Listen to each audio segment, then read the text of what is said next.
Assalamualaikum warahmatullahi wabarakatuh. Apa kabar sobat sekalian, jumpa lagi di channel Enerpol. Kali ini kita akan membahas berita hangat, yaitu Anies Baswedan diprediksi menang satu putaran ya. Kalau kita melihat survei yang ada mainstream ya, istiqomah gitu ya, Anies Baswedan selalu di posisi buncit, posisi ketiga. Nomor satunya sekarang sudah beranjak naik ya, yaitu Prabowo, dan yang kedua yaitu Ganjar. Dan kembali lagi yang pernah disampaikan oleh Anies, di Jakarta pun posisi ataupun survei selalu ya dekat-dekat pencoblosan ya Pilgub DKI Jakarta 2017 itu posisinya posisi 3, tetapi kita lihat hasilnya kan, Anies bisa memenangkan kontestasi Pilgub. Nah, ini ada suatu prediksi ya, kalau memang survei itu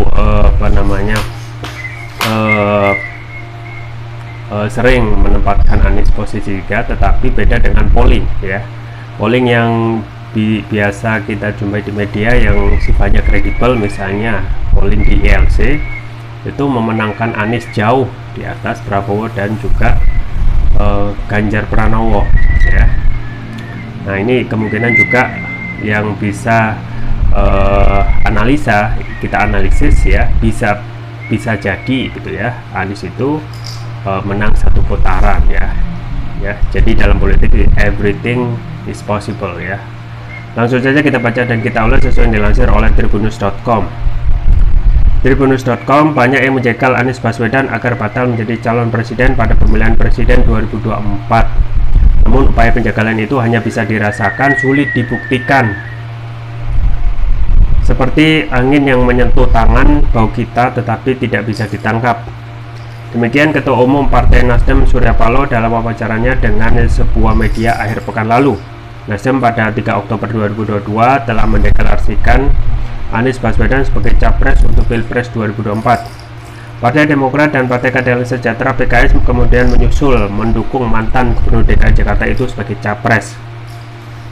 Di pihak lain, Ketua Umum Partai Gerindra Prabowo Subianto telah ditetapkan partainya sebagai capres 2024 melalui rapat pimpinan nasional Rapimnas Partai Gerindra Agustus 2022.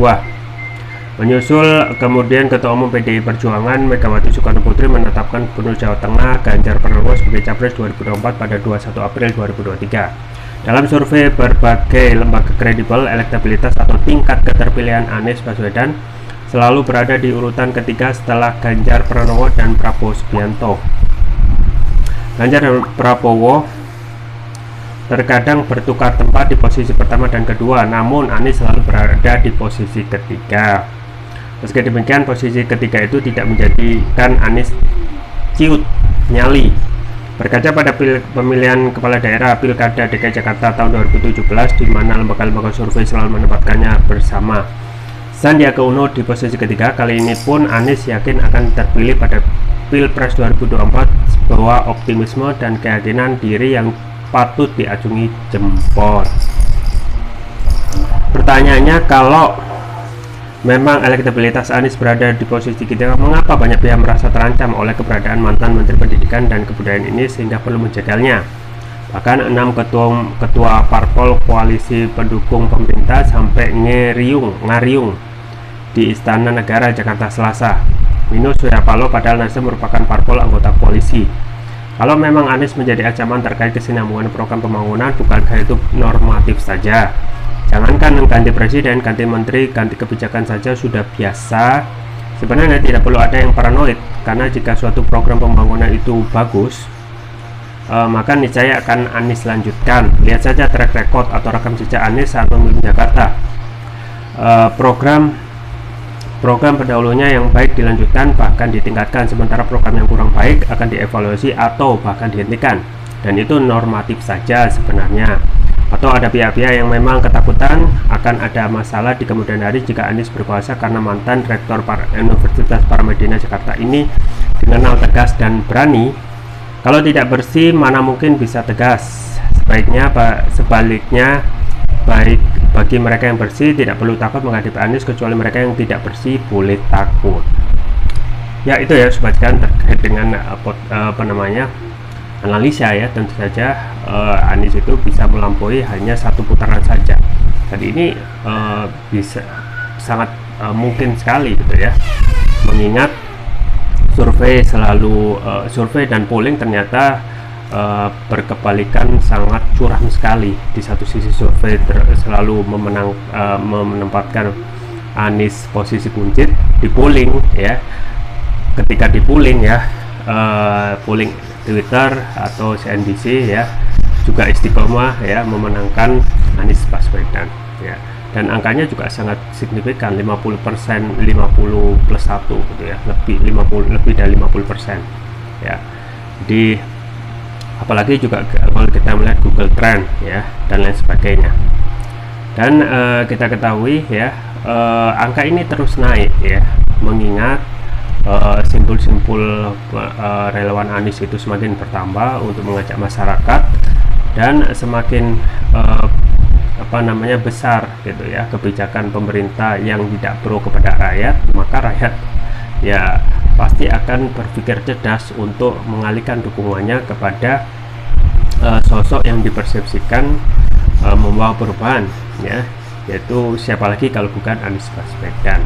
Tidak mungkin juga ya mereka cenderung kepada Ganjar atau Prabowo yang sama-sama tidak jauh-jauh dari lingkar kekuasaan ya, dan kemungkinan untuk satu putaran ya ini sangat mungkin sekali. Sama kalau kita melihat bagaimana kemewahan SBY ya pada pemilu 2009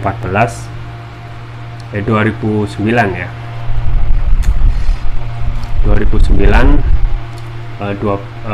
pernah mencapai 60% ya, dan tidak pernah ada presiden yang bisa mencapai 60% ya. Bahkan disandingkan dengan tiang listrik pun ya, SBY itu mampu untuk memenangkan kontestasi pilpres ya. Bisa jadi gitu ya,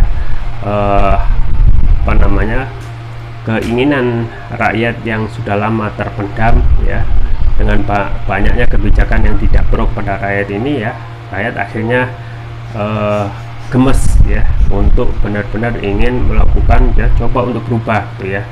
Harapannya ketika awal-awal Presiden Jokowi itu memerintah, yang tergambar tentu saja adalah kesederhanaan, merakyat dan lain sebagainya, tetapi fakta yang terjadi di lapangan justru tidak sesuai dengan apa yang ya diekspektasikan di awal. Makanya memang politik pencitraan itu ya sangat kejam ya, dan bahkan bisa menelan korban jiwa, menelan korban ya mayoritas masyarakat yang tidak bisa ya untuk protes secara tegas dan cepat untuk kita tunggu saja ke depan tentang Anies Baswedan yang diprediksi akan menang satu putaran ini. Itu saja yang bisa saya sampaikan, semoga bermanfaat. Jangan lupa like, share, dan subscribe. Sampai jumpa lagi. Wassalamualaikum warahmatullahi wabarakatuh.